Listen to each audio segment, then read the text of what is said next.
a doctor. She has done a bachelor's in homeopathic medicine and surgery, and of course a master's in health administration. I was listening to the girls. Though I am new to the area, I was listening to the girls. Particularly, they are presenting the areas very differently. So I just remembered this news item on Friday, because as it is tribal woman, I was interested to read, and it so happened she's of course her PhD was in public health. So what are these experimentations we could do with the studies are important. Here, after I came, I was talking to your president and your secretary. I was talking to them. Actually, I am associated with a foundation called Adivani.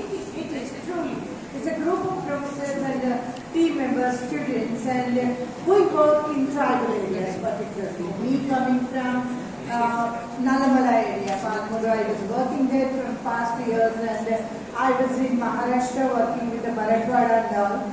So when I was working with these tribal areas, I could see that the medicine, the necessity of medicine to these groups. Amma మీ అందరికీ ఇక్కడ ఒకటి చెప్పాలి, వాళ్ళకి English మందులంటే భయం అండి. చాలాసార్లు మా పనుల్లో భాగంగా మేము మెడికల్ క్యాంప్స్ అని మా స్టడీస్కి సంబంధించి ఇందాక మాట్లాడుతున్న విమెన్ స్టడీస్ అని ఇవన్నీ వెళ్ళి వాళ్ళతో మాట్లాడినప్పుడు నేను మీ అందరికీ మీ స్టేజ్ ద్వారా మీ నుండి బయట మనిషిని నేనేమో అనుకోవట్లేదు, మీతో 2 గంటలు విన్నాను. మీ అందరికీ అప్పీల్ చేసేది ఏంటంటే మీరు వాళ్ళకి ఇంకా చాలా ఎక్కువగా చేయగలుగుతారేమో. సో వీ వర్ working on socio-cultural grounds and we were working on linguistic grounds. ఇవన్నీ ఎప్పుడు ఆరోగ్యం ఉన్నప్పుడు కదా. నిజంగా మేము చూసినప్పుడు అక్కడికి వెళ్ళి చాలాసార్లు అక్కడ అమ్మాయిలతో మాట్లాడతారు. ఇటు భద్రాచలం, కోయరంగాపురం, పాల్వంచ, కొత్తగూడెం అటువైపు కోయలు ఉంటారు. ఇటు ఆదిలాబాద్ ఇటు వెళ్తే గోమ్స్ ఉంటారు.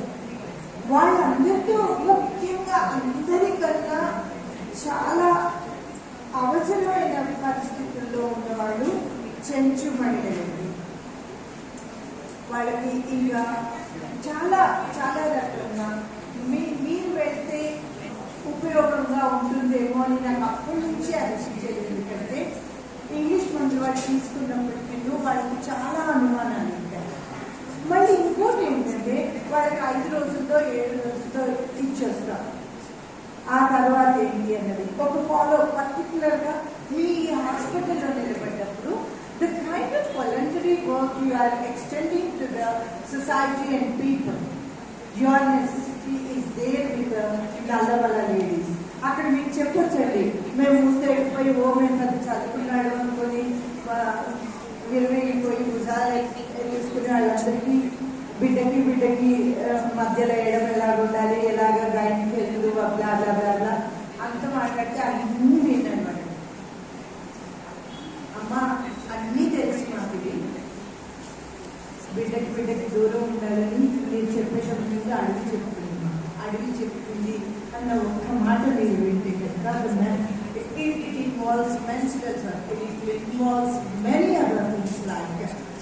And వాళ్ళకి కావాల్సింది ఏంటంటే వాళ్ళ పెంట అంటే మనం అనుకునే గార్బేజ్ కాదండి. పెంట అంటే ఇన్హాబిటేషన్. కోయలకి గూడాలు ఉంటాయి, చెంచులకి పెంటలు ఉంటాయి. వాటిల్లో కేవలం 10 మంది మగవాళ్ళు మేము వెళ్ళినప్పుడు 10 మంది మగవాళ్ళు మాత్రమే బతుకున్నారు. ఆడవాళ్ళు ఉన్నారు కొంచెం ఎక్కువ సంఖ్యలో. వాళ్ళు చనిపోయే లోపున ఇంకాస్త మంది పిల్లల్ని కనాలని వాళ్ళు కాదు. అట్లాంటి అంటే వీళ్ళప్పుడు ఒళ్ళుగా పొడిస్తుంది. అంటే అక్కడ బహుభార్యత్వాలు మాట్లాడకూడదు. అక్కడ ఏ సోషల్ నేను చెప్పేది సోషలే కాదు, వాళ్ళకి అక్కడ కాస్తంత రక్తం అవసరం, కాస్తంత ఆరోగ్యం అవసరం, కాస్తంత ఫుడ్ అవసరం.